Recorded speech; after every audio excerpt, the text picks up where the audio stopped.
The dusty streets of Niamey buzzed with excitement as General Abdurrahmane Chiani stepped up to the microphone on that fateful Thursday evening in June 2025. The announcement that would shake the foundations of French-African relations was about to be made. For decades, the uranium mines in Niger's northern Arlit region had been quietly filling French nuclear reactors while leaving most Nigerians in poverty. But those days were about to end with a single, bold declaration. The story really began 2 years earlier, on July 26, 2023, when Niger's presidential guard arrested President Mohamed Bazoum in his own palace. What seemed like another military coup in West Africa was actually the beginning of a carefully planned revolution against French colonial influence. General Chiani, who had been quietly watching as France extracted billions of dollars worth of uranium from his country while paying pennies in return, knew this was Niger's moment to reclaim its destiny. The French company Orano, which had been operating in Niger for over 50 years, controlled 63% of the Somer uranium mine through what appeared to be a fair partnership. But the numbers told a different story. While Orano owned 63% of the mine, they had been taking 86% of the uranium production since 1971. This meant that for every 100 tons of uranium pulled from Niger's earth, France received 86 tons, while Niger got just 14 tons from their own natural resources. It was a mathematical impossibility that revealed the true nature of the colonial relationship. The uranium from Niger's Arlit mine wasn't just any ordinary mineral. It powered France's nuclear reactors, providing electricity to French homes and businesses. France relied on Niger for about 25% of its uranium needs, making this West African nation crucial to French energy security. Yet Niger remained one of the poorest countries in the world, ranked 121st out of 127 countries on the Global Hunger Index, despite being the world's 7th largest uranium producer. In the bustling markets of Niamey, ordinary Nigerians had watched for years as trucks loaded with their country's uranium headed north to France, while their children studied by candlelight, because there wasn't enough electricity. The irony wasn't lost on anyone. Their uranium-powered French cities while their own villages remained in darkness. The new military government understood that controlling their natural resources was the key to changing Niger's future. When General Chiani first announced the formation of the National Council for the Safeguard of the Homeland. After the coup, he made it clear that Niger would no longer accept unfair agreements with foreign powers. The uranium mines were at the top of their list of concerns. For too long, Orano had operated with the comfort of French diplomatic protection, knowing that any challenge to their operations would face resistance from Paris. But something had changed in the hearts and minds of Nigerians. The new generation of military leaders had grown up watching other African countries successfully challenge foreign mining companies and demand better terms for their resources. They had seen how countries could renegotiate mining contracts to ensure local populations benefited from their own wealth. The time for accepting crumbs from their own table had passed. The atmosphere in the capital was electric as word spread that major changes were coming to the mining sector. Local workers at the uranium mines had long complained about poor working conditions, environmental damage, and the fact that most high-paying jobs went to French nationals. The radiation from decades of uranium mining had contaminated the water supply around Arlit, and the surrounding areas had lost their vegetation. The cost of uranium extraction had been paid by local communities, while the profits flowed to France. French President Emmanuel Macron had already seen the writing on the wall. After the coup, he had been forced to withdraw all French military forces from Niger by December 2023, ending decades of military cooperation. The closure of French military bases signaled that the old order was crumbling. But Macron and Orano executives in Paris believed they could weather the political storm and maintain control of the uranium operations through legal agreements and international pressure. They were about to discover just how wrong they were. The young military leaders in Niamey had studied international law, understood their sovereign rights, and were prepared to use every legal tool at their disposal. They had also built new partnerships with countries like Russia and China, who offered alternative approaches to resource development, partnerships that didn't require giving up control of their natural wealth. As General Chiani prepared to make his historic announcement about the uranium mine, he carried with him the hopes of millions of Nigerians who believed their country could finally break free from the chains of economic colonialism. The uranium that had enriched France for over 5 decades was about to become the cornerstone of Niger's own development.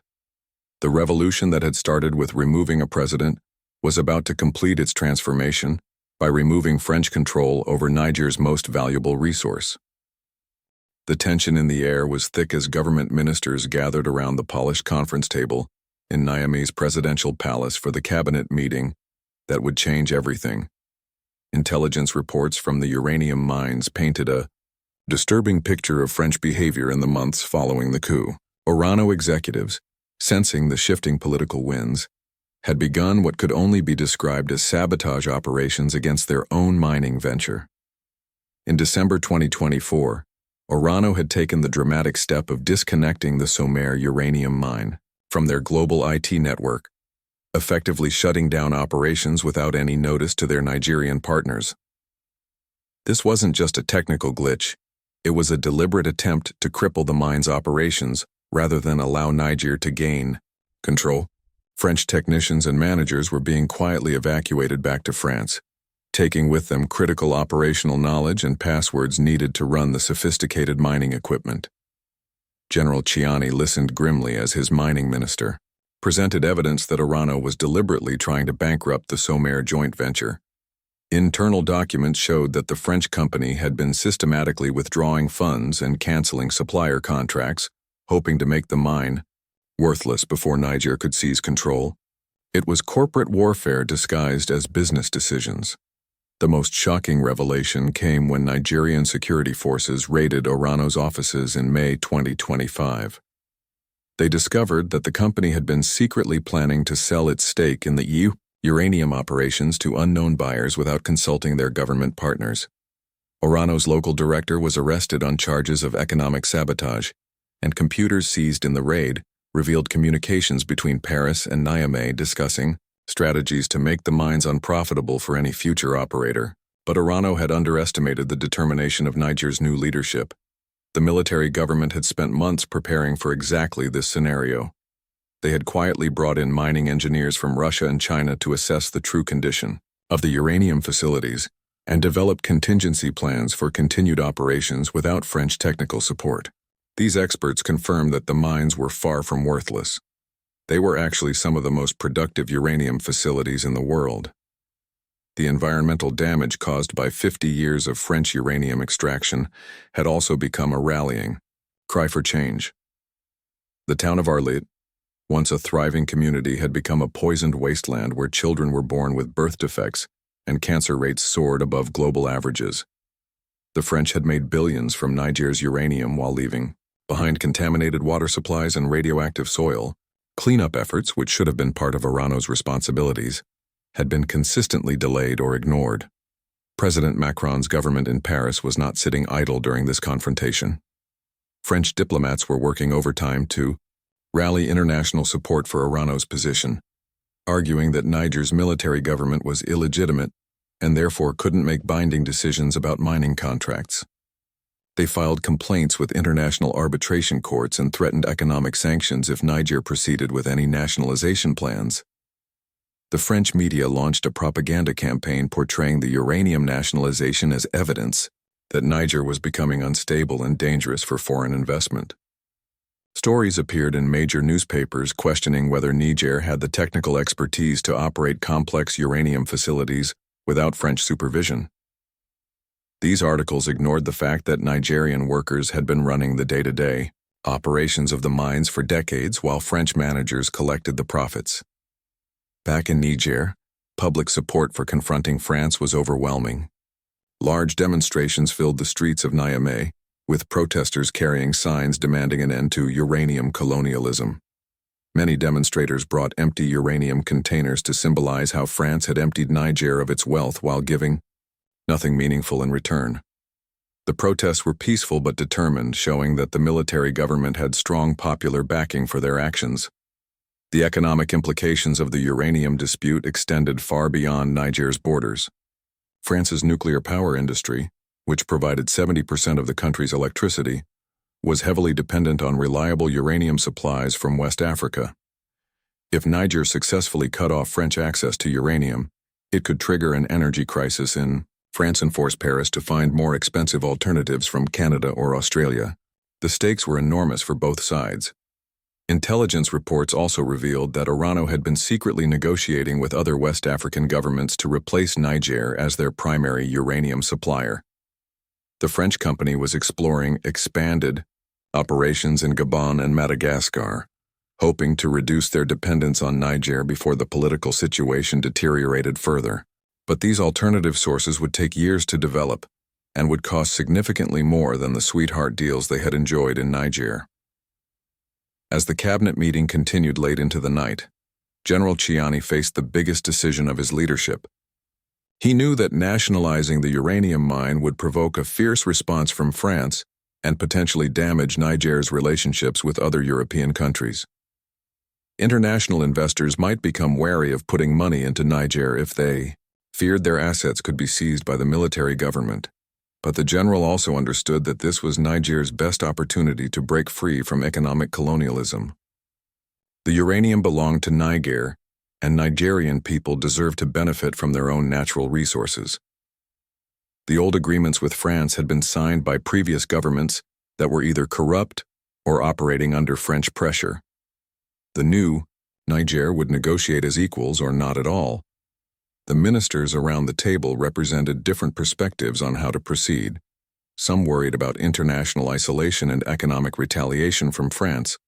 Others argued that Niger had already been isolated by Western sanctions after the coup, so they had little left to lose. The younger officers pushed for immediate and complete nationalization, while older advisors counseled a more gradual approach that might avoid triggering a major international crisis. As dawn approached in Niamey, the decision crystallized in General Chiani's mind. Niger would reclaim its uranium, regardless of French threats or international pressure. The announcement would be made on national television, and the world would see that small African countries were no longer willing to accept colonial-era exploitation of their resources. The morning of June 19, 2025, started like any other day at the Somer uranium mine in Arlit, but by evening, the entire landscape of African resource control would be transformed forever. At exactly 8 p.m. local time, General Chiani appeared on Niger's national television with an announcement that would send shockwaves through the corridors of power in Paris, London, and Washington.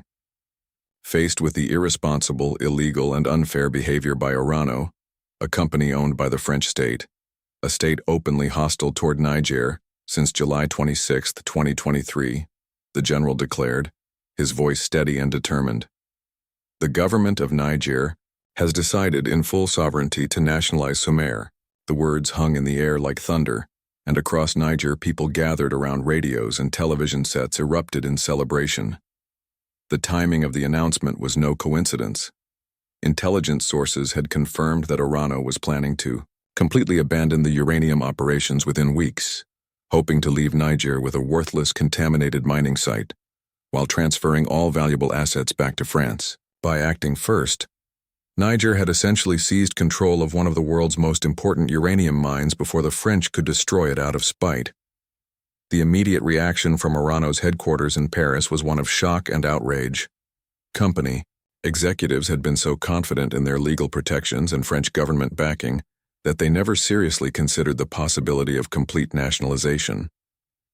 Within hours of the announcement, Orano issued a statement condemning Niger's actions as illegal and threatening to pursue all available legal remedies to recover their assets.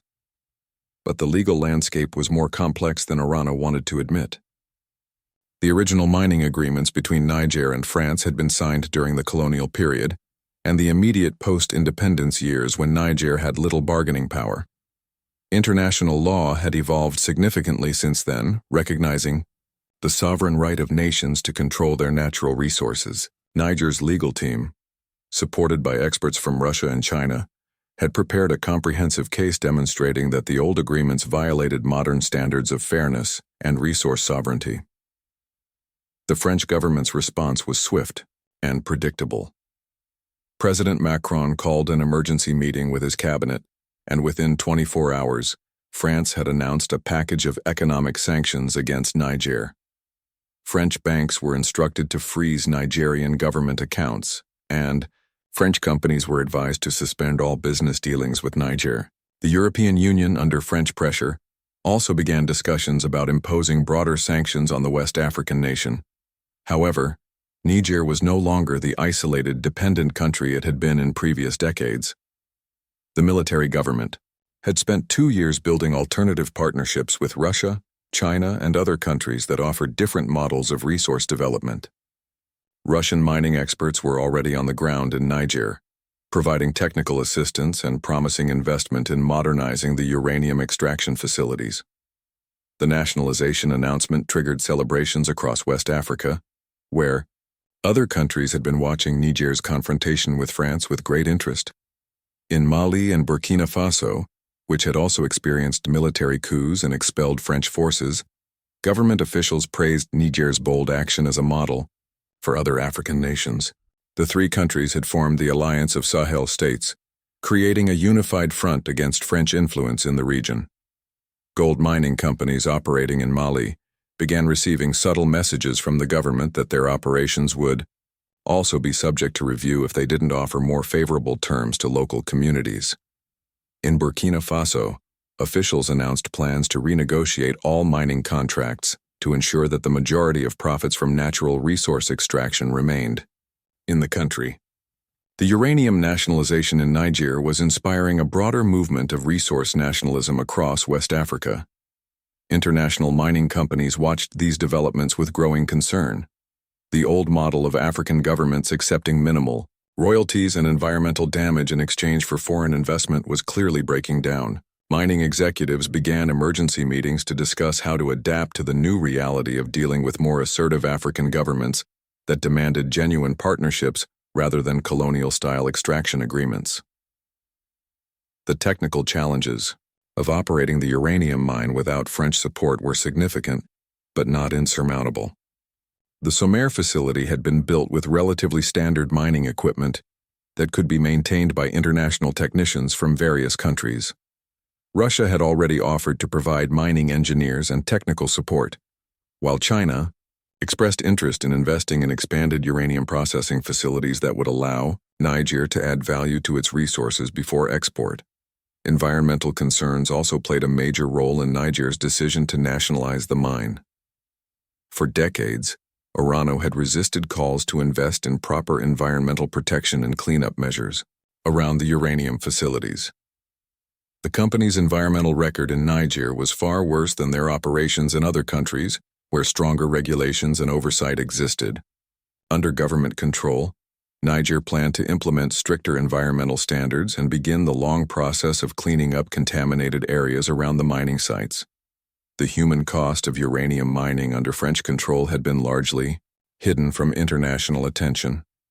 Workers at the mines faced dangerous radiation exposure with minimal protective equipment, and many had developed serious health problems after years of handling radioactive materials. Local communities around the mines had experienced unusually high rates of cancer and birth defects, but these health impacts were rarely discussed in international media coverage of Niger's uranium industry. The nationalization announcement also revealed the true scope of French economic exploitation in Niger. Beyond the uranium mines, Orano controlled numerous other mining concessions across the country, giving the French company virtual monopoly control over Niger's mineral wealth.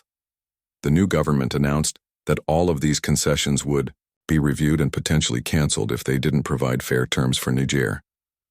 French media responded to the nationalization with articles questioning Niger's ability to manage complex mining operations without European oversight.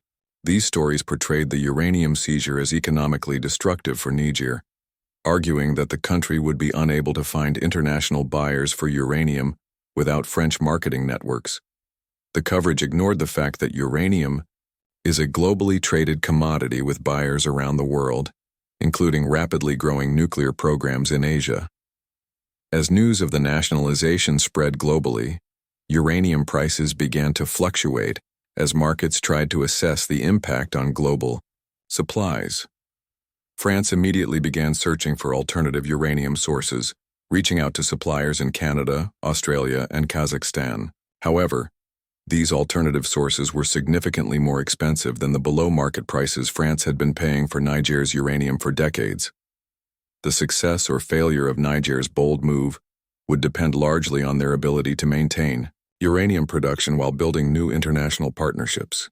The government had already received expressions of interest from several countries looking to diversify their uranium supplies away from traditional Western-controlled sources. The nationalization of Somaire was just the beginning of Niger's transformation from a French resource colony into a truly independent nation. The morning after Niger's historic nationalization announcement, the French embassy in Niamey resembled a fortress under siege. Diplomatic vehicles rushed in and out of the compound as Ambassador Sylvain Ité frantically coordinated with Paris on how to respond to what French officials were calling an act of economic warfare. But unbeknownst to the embassy staff, their days in Niger were already numbered as part of a broader campaign to remove all vestiges of French colonial influence. Inside the uranium mine facilities in Arlit, a remarkable transformation was taking place. Nigerian workers who had operated the equipment for years under French supervision were now stepping into leadership roles they had been denied for decades.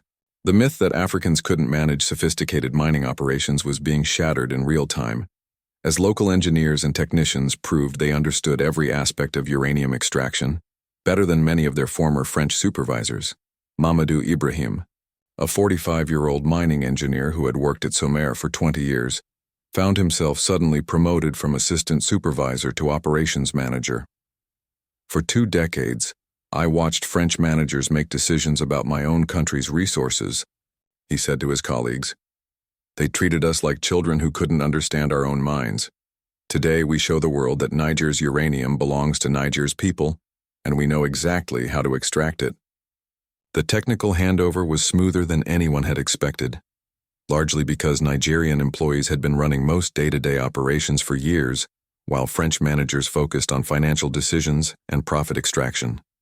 The sophisticated, computer systems that controlled uranium processing were operated by Nigerian technicians who had been trained on the equipment since its installation. The real expertise had always been local, only the control and profits had been foreign. Russian mining advisors who arrived in Niger just days after the nationalization were impressed by the professionalism and knowledge of the local workforce. Viktor Petrov, a uranium specialist from Moscow, reported back to his government that the Nigerian operations team is fully capable of maintaining and even expanding production with minimal external support. The French have been taking credit for African expertise for decades. Meanwhile, in the corridors of power in Washington, D.C., American officials were closely monitoring the situation in Niger with growing concern. The United States had been forced to withdraw all military personnel from Niger in 2024 after the military government revoked their cooperation agreements, and now they worried about losing access to uranium supplies in a region where China and Russia were gaining influence. The domino effect of Niger's bold action was already spreading across West Africa. In Mali, the government announced it was taking operational control of the Loulo-Gounkoto gold complex from Canadian mining giant Barrick Gold, citing similar concerns about unfair profit-sharing agreements. Burkina Faso followed suit by implementing new mining regulations that required foreign companies to process their extracted minerals locally, rather than shipping raw materials abroad for refining. The alliance of Sahel states comprising Niger, Mali, and Burkina Faso was emerging as a powerful bloc challenging Western resource extraction across the region. The 3 countries had already withdrawn from the Economic Community of West African States, ECOWAS, which they viewed as a tool of French influence, and were developing their own economic cooperation mechanisms independent of Western oversight. French President Emmanuel Macron faced mounting pressure from industrial leaders whose nuclear power plants depended on cheap uranium from Niger. France's nuclear industry, which generated 70% of the country's electricity, had been built on the assumption of guaranteed access to inexpensive African uranium. The sudden loss of Niger's supplies threatened to increase energy costs for French consumers and businesses just as the country was struggling with economic challenges from the war in Ukraine. Orano's stock price plummeted on the Paris exchange as investors realized the company might lose access to some of the world's richest uranium deposits. The mining giant had invested billions of dollars in Niger over 5 decades, and the sudden nationalization wiped out enormous shareholder value overnight. Company executives began emergency meetings with insurance companies to determine if their political risk coverage would compensate for the seized assets. But Niger's government had done its legal homework carefully. International law clearly supported a nation's right to nationalize foreign-owned resources within its borders, provided that fair compensation was offered. Niger announced it would compensate Orano for the actual value of physical assets like equipment and infrastructure, but not for future profit projections or the value of uranium reserves that had always belonged to the Nigerian people.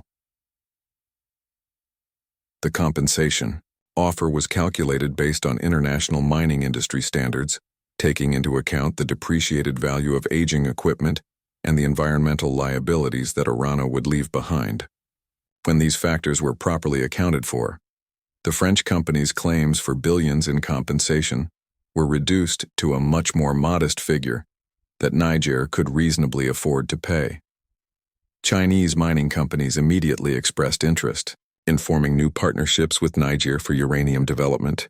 Beijing's approach differed significantly from the French model.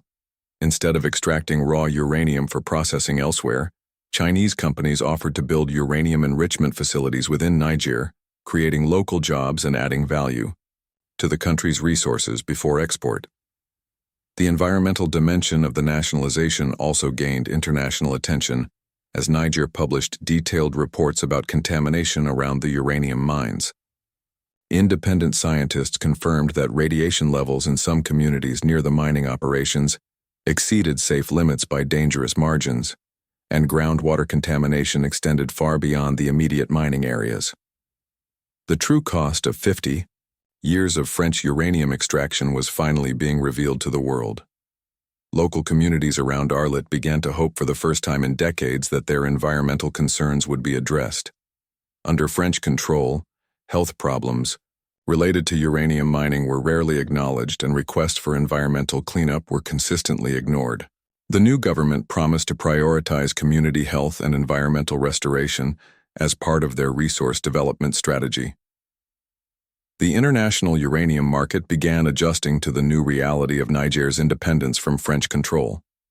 Several Asian countries, including India and South Korea, reached out to Niger's government about potential uranium purchase agreements. These countries offered better prices than France had paid, and were willing to negotiate long-term contracts that included technology transfer and infrastructure development.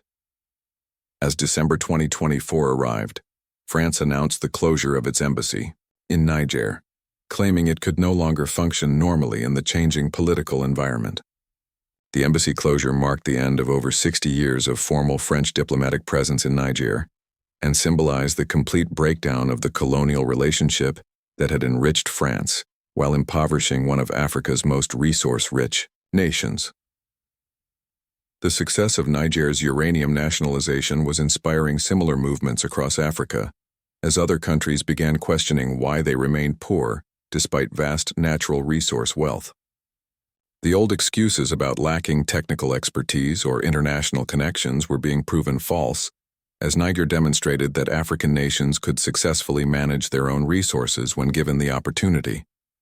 6 months after the historic nationalization, the Somaire uranium mine was producing at record levels under Nigerian management, completely destroying French predictions that the operation would collapse without European oversight.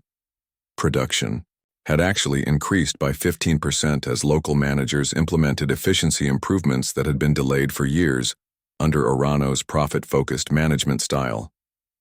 The transformation extended far beyond the mining operations themselves. Niger's new uranium revenues were being invested in infrastructure projects that had been neglected for decades, while profits flowed to France. Solar power installations were bringing electricity to villages around the mining areas for the first time, using some of the same uranium that had previously powered French cities while leaving local communities in darkness. Dr. Aisha Garba, Niger's new Minister of Mines and Energy, stood before the United Nations General Assembly in New York to explain her country's resource revolution to the world. For 60 years, our uranium-powered French nuclear reactors, while Nigerian children studied by candlelight, she declared to the packed auditorium. Today our uranium serves our own development first, and we offer the surplus to international partners who respect our sovereignty and offer fair prices. Her speech was interrupted multiple times by applause from delegates representing other African nations, many of whom were facing similar challenges with foreign mining companies. The Niger model was becoming a template for resource nationalism across the developing world, inspiring countries from Peru to the Democratic Republic of Congo to renegotiate their relationships with international extractive industries.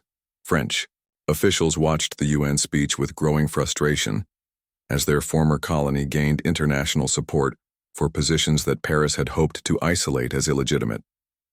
The European Union's initial threats of broader sanctions against Niger had collapsed when several member countries expressed concern about escalating tensions with West Africa over resource disputes. In Niger's capital, Niamey, the economic transformation was visible on every street corner. Construction cranes dotted the skyline as uranium revenues funded new hospitals, schools, and roads. The National University received its first major expansion in 20 years, with a new engineering program designed to train the next generation of mining professionals who would never again need to defer to foreign experts about their own natural resources. The success of the uranium nationalization had given Niger's government confidence to tackle other unfair agreements with foreign companies. Oil concessions that had been signed under questionable circumstances were being reviewed and renegotiated to ensure Niger received a fair share of petroleum revenues. Agricultural export agreements that locked Nigerian farmers into selling their crops at below-market prices were being terminated in favor of deals that allowed local producers to access international markets directly. Russia's support for Niger's resource independence was paying dividends for both countries. Russian nuclear technology companies were helping Niger develop its own uranium enrichment capabilities, which would allow the country to export processed nuclear fuel rather than raw uranium ore. This value-added processing would multiply Niger's uranium revenues while creating thousands of skilled jobs for local workers. The geopolitical implications of Niger's successful defiance of France were reverberating across Africa and beyond. China's President Xi Jinping personally congratulated General Chiani on demonstrating that developing countries could successfully assert control over their natural resources. Beijing offered expanded trade relationships and investment packages that dwarfed anything France had ever provided to Niger. Even traditional Western allies were beginning to reassess their relationships with African resource producers. Canada's government, facing criticism for its own mining companies' practices in Africa, announced new guidelines requiring Canadian firms to share more profits with host communities and respect local environmental standards. The Niger effect was forcing international mining companies to offer better terms or risk losing access to African resources entirely. The environmental cleanup around the uranium mines was proceeding faster than anyone had expected. International environmental organizations that had been denied access during French control were now working with Niger's government to develop comprehensive remediation plans. The first water treatment facilities designed to remove radioactive contamination from local groundwater were already under construction. France's energy crisis was deepening as the country struggled to replace cheap Nigerian uranium with more expensive supplies from other sources. French electricity prices had risen by 25% since losing access to Niger's uranium, and public protests were growing as consumers faced higher energy bills. President Macron's approval ratings dropped to historic lows as French citizens began questioning why their government had allowed such economic dependence on African resources without building mutually beneficial partnerships. The success story in Niger was inspiring mining communities across Africa to demand better treatment from foreign extractive companies. In Ghana, gold mining communities were organizing to demand that international companies clean up environmental damage and share more profits with local populations. South African platinum miners were calling for renegotiation of contracts that had been signed during the apartheid era, when black communities had no voice in resource decisions. International mining executives were privately acknowledging that the old model of African resource extraction was no longer sustainable.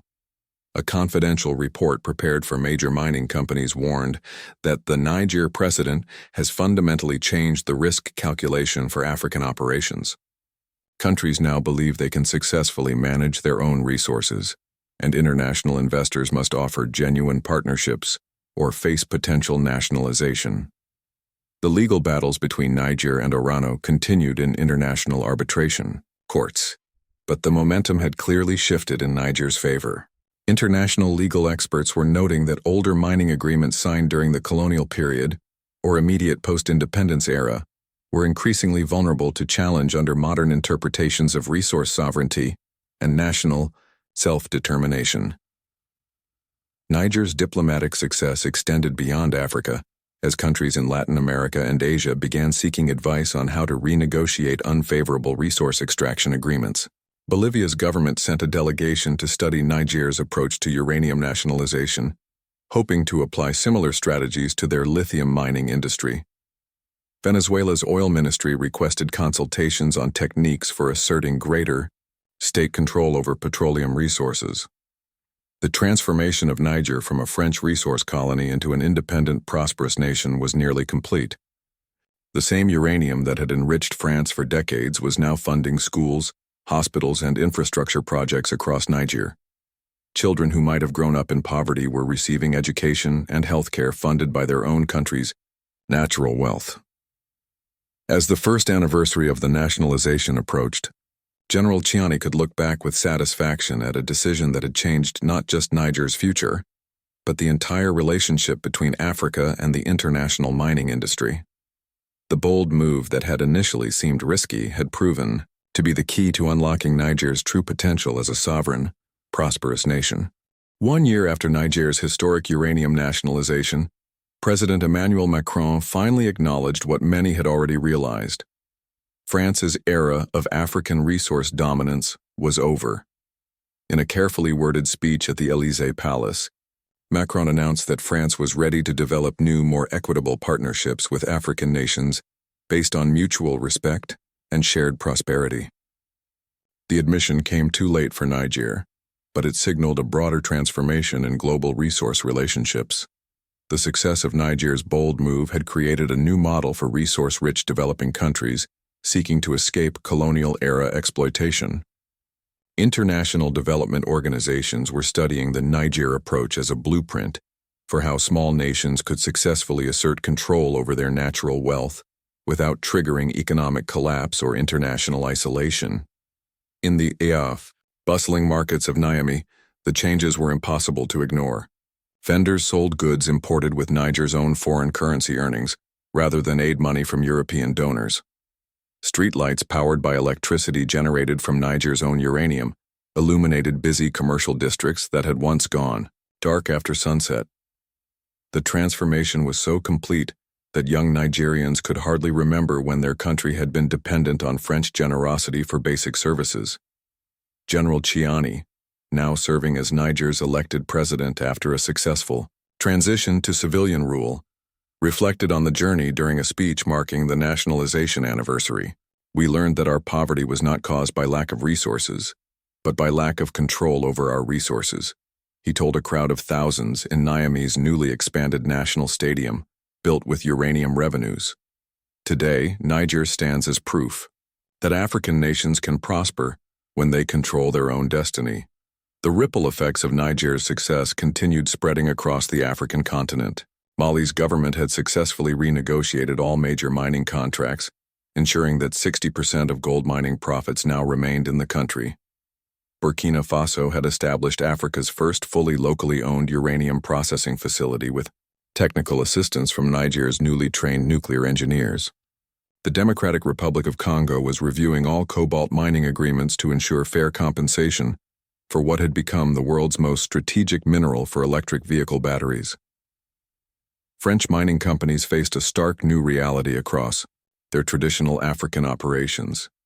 The old model of paying minimal royalties while extracting maximum profits was no longer viable as African governments demanded genuine partnerships. Several French companies had been forced to withdraw from African operations entirely when they refused to accept more equitable terms, opening opportunities for Chinese, Russian, and even African companies to fill the gap. The international uranium market had completely adjusted to Niger's independence from French control.